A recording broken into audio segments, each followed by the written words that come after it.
Welcome back to my channel. My name is Grace, Kagasan Families. Meron pa akong sasagutin dito sa tanong about dun sa GCash na kung na-verified na ba yung aking GCash. Pero actually yung GCash ko talaga guys, verified na talaga, fully verified na talaga siya since 3 years ago. 3 years or magpo 4 years ko siyang ginagamit. Bakit nagpapa-verified siya ulit? Nagtanong kanina, sasagutin ko rin yung mamaya. Pero ito muna, umpisan ko muna yung pinakauna-una talaga nangyayari. So, yung pagising ko nung umaga, may nag-text yung GCash. So, pero makikita nyo naman dito sa baba, ilalagay ko yung isa kong video, nung unang video ko, kung anong nangyayari. So, pero ikukwento ko na lang din yung iba ngayon dito. So, ayan guys, yung pagising ko nung umaga, meron po ako natanggap na galing po kay GCash. Sabi doon ay, thank you for going through KYC process, reference number, blah blah blah. Please ensure that your registration details are true and complete to avoid the activation of your account. Guys, verified ako. Bakit pinapa-verified niya ulit?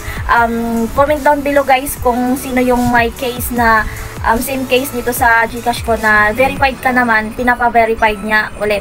So, nangyari nung nag-maintenance siya guys. Palagi talaga nag-maintenance itong si GCash, pero nung time na nag-maintenance siya, pagbalik, pag may magpapa-cash in, pag open ko, hindi na ako ito na yung lumalabas guys, so yan.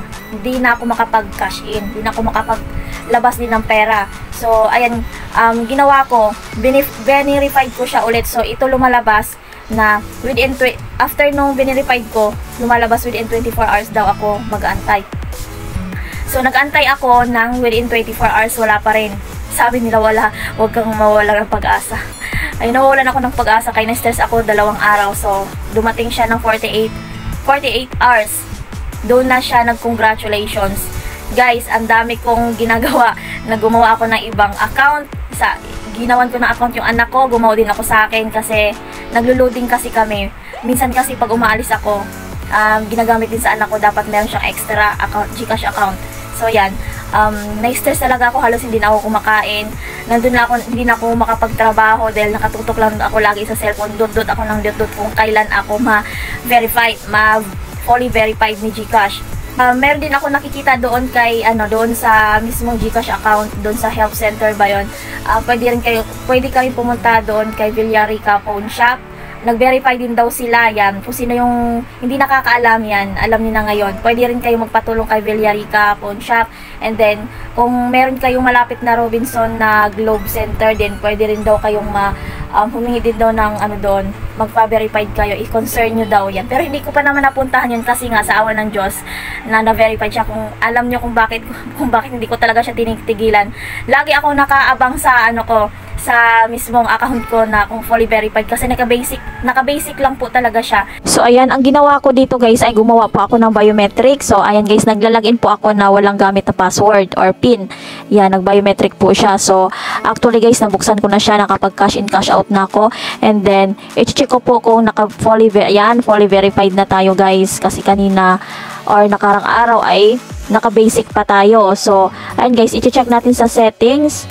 Ayan, ipapakita ko po sa inyo kung paano po secured ng GCash. So, nagpunta po ako dito sa account recovery. Ayan, makikita nyo dyan.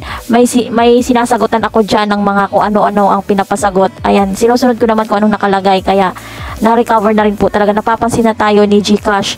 So, ayan guys. Account recover. Pinindot ko yun siya. And then, pinindot ko yung account recover. Na-fill up ako doon. Ayun, after 3 hours, nag-congratulations siya. Ayan na guys, nagko-congratulations na siya. So, ito, sasagutin ko tong tanong ni Ma'am Lizelle. Nag-chat lang siya sa akin. Sabi niya, nag-comment siya, napanood niyo yung video ko, nung unang video ko dito. Ayan, nakikita niyo naman dyan. Pwede nyo rin pong i-click dyan, panoorin nyo na lang po kung ano nangyari sa GCash ko. So, and guys, nagko-comment po, nag-chat po siya mismo sa sa messenger, piname niya ako, sabi niya, good morning te, tanong ko lang po, ano po ginawa nyo sa GCash po nyo, napanood ko po kasi yung video nyo about po doon sa GCash na verified, tapos kailangan po ulit i-verified, naging okay po ba yung GCash nyo, salamat po. Ganon din po kasi yung nangyari sa GCash ko, hanggang ngayon hindi pa rin po ma-open. Yan. Ayun guys, ayun, Ma'am Lizelle, yan yung ginawa ko talaga na hindi ko talaga siya tinitigilan talaga. Alam nyo ba, parang nga akong buang dun sa kasi chinachat ko na si Gigi. Yun, makikita nyo naman dun sa health center na dyan sa mismong Gcash na yon. Chinachat ko na si Gigi, hindi kami nagkaintindihan, Diyos ko po. Si Gigi kasi Englishera. Englishera, meron ka lang maipiklik-click doon na mga verified, need verified your Gcash account, ganyan-ganyan. Marami kang, basta marami kang pipindutin doon, kaso lang, pag magsarili ka ng tanong, hindi siya sasagot, hindi ka doon yung maintindihan. Para lang akong tanga doon. So, ayan guys, hindi kami magkaintindihan ni Gigi. Yan, tapos ang ginawa ko lang, pumunta lang ako doon sa account recover, yon. Tapos, hindi ko siya tinitigilan. Tapos, sabi sabi ni Gracia na kapitbahay namin, sabi niya na tulungan daw niya ako doon mag-submit daw ng ticket. So, sabi niya pagkahapon daw, pupuntahan niya ako galing niya sa school. Pero nung tanghali pa lang, okay na siya. So, pagpunta niya sa bahay, sabi ko, okay na yung Gcash ko. Sabi niya, ay buti naman, okay na, pero tinulungan niya ako kung paano mag-biometric. Nag-biometric ako guys, kasi para secure din yung Gcash mo. Bukod pa dun sa PIN mo, may biometric ka. So, madali lang naman puntahan yung biometric, pumunta ka lang sa settings. Ayan. Ayun lang guys, yung short vlog ko. Sinishare ko po sa lahat ng mga same case dito sa problema dito sa Gcash. Paano mag-verify. At saka bakit i-verified pa, kasi fully verified naman talaga. Kailangan pa na ipa-fully verified ulit. So, yan.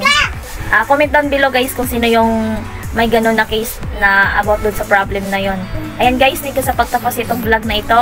And then, guys, huwag niyong kalimutan mag-subscribe and please don't skip my ads. Thank you. See you in my next vlog.